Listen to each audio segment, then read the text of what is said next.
mệt, lại một ngày trôi qua với bao muộn phiền lo âu.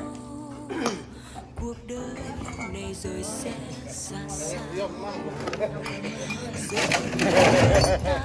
tiếng cha sự kỳ nhẹ nhàng ngày đến bên con và phán ta vẫn dìu con mỗi phút này con cho ta sự chi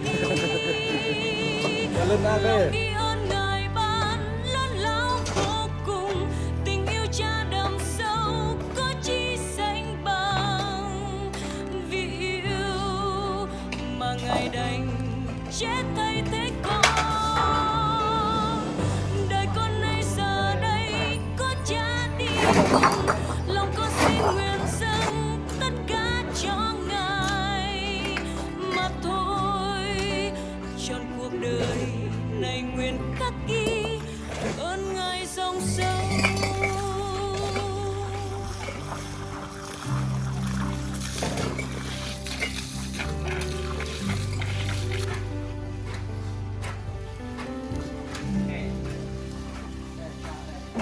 Thư kỷ Cuộc đời dù đau thương với bao tuyệt vọng, lòng nhẹ nhàng an vui biết cha vẫn hằng chăm lo.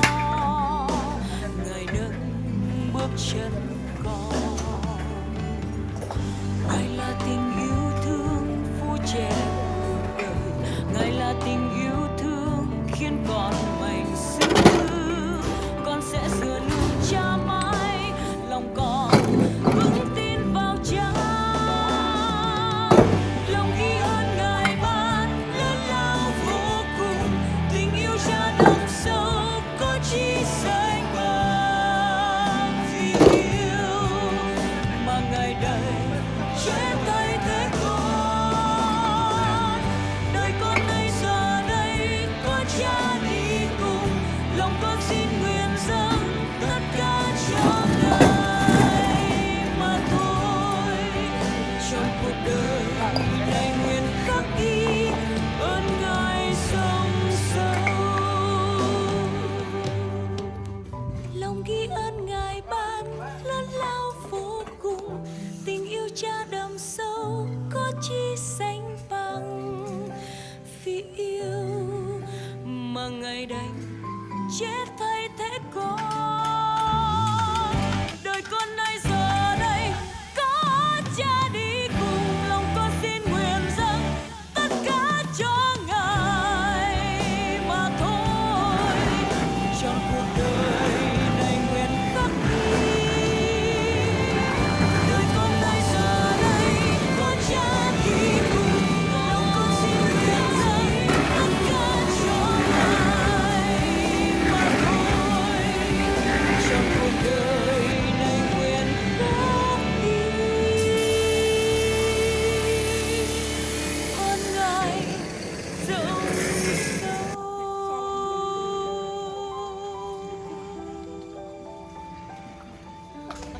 Quanh cái cô bò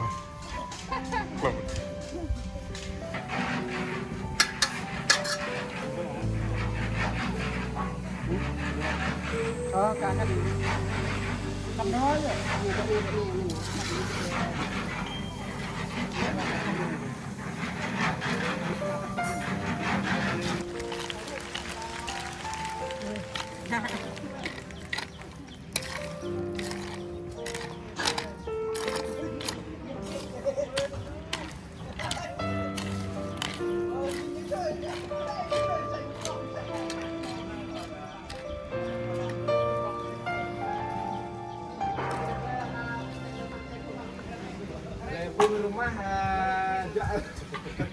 Cô đơn bơ vơ cất bước trong đêm, tôi như con chiên đi lang thang lạc đường về. Đường đời gập ghềnh, bóng tối vây quanh biết nơi đâu nhà. Con mong ước thấy ánh sáng Chúa trong đêm mịt mù. Ngài tìm gặp con đang chơi vơi giữa lối Chúa bao nhiêu năm qua con xa Ngài, hôm nay con xin về bên Chúa. Chúa ơi xin Ngài đón con trở về, bước chân lạc lòng về bên Cha nhân từ yêu thương.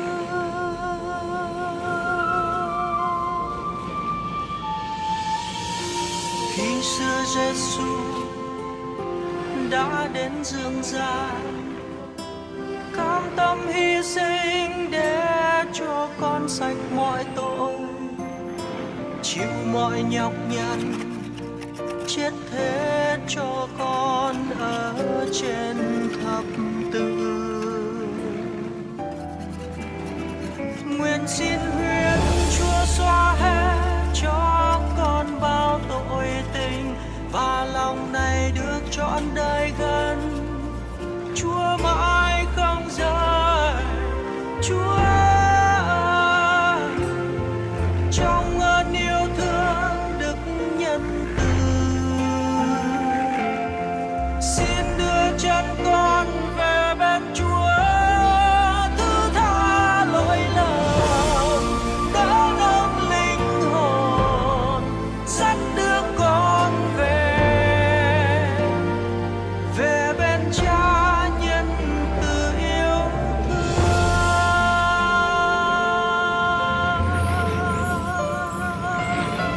Em quay cái gì cả, nó quay giờ này. Dạ là Quay.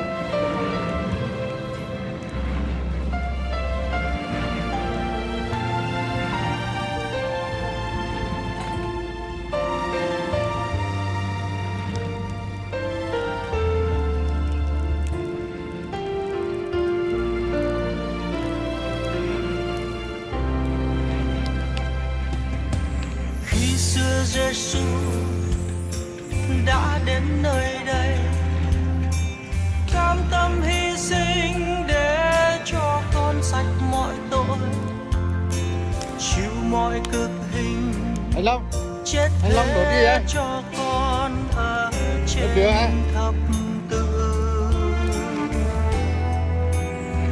Nguyện xin huyết Chúa xóa hết trong con bao tội tình, và lòng này trọn đời được gần Chúa mãi không rời.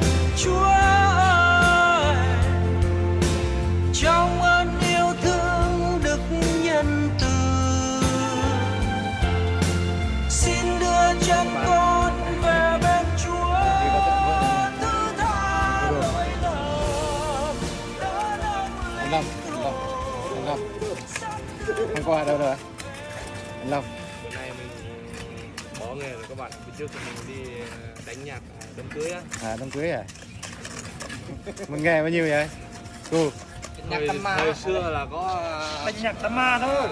400-500 thôi. Bây giờ thì thời nó hiện đại rồi mà phải người ta phải 800 trên triệu cũng có.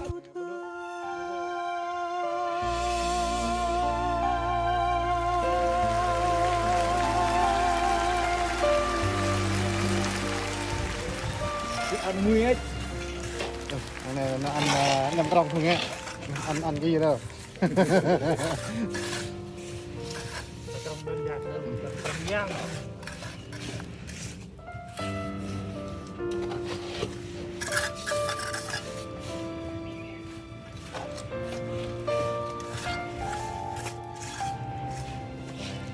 Thành người đã. Quay một mình một tung. Cô đơn bơ vơ cất bước trong Có đêm, hết thua à? tôi như con chiên đi lang thang lạc đường về, đường đời gập ghềnh, bóng tối vây quanh viết nơi đâu nhà. Chết ở nhiều cái lời vậy. Còn mong ước thấy ánh sáng Chúa trong đêm mịt mù, Ngài tìm gặp Hello con nha. đang chơi Bye. vơi giữa lối gian nguy. Chúa ơi, bao nhiêu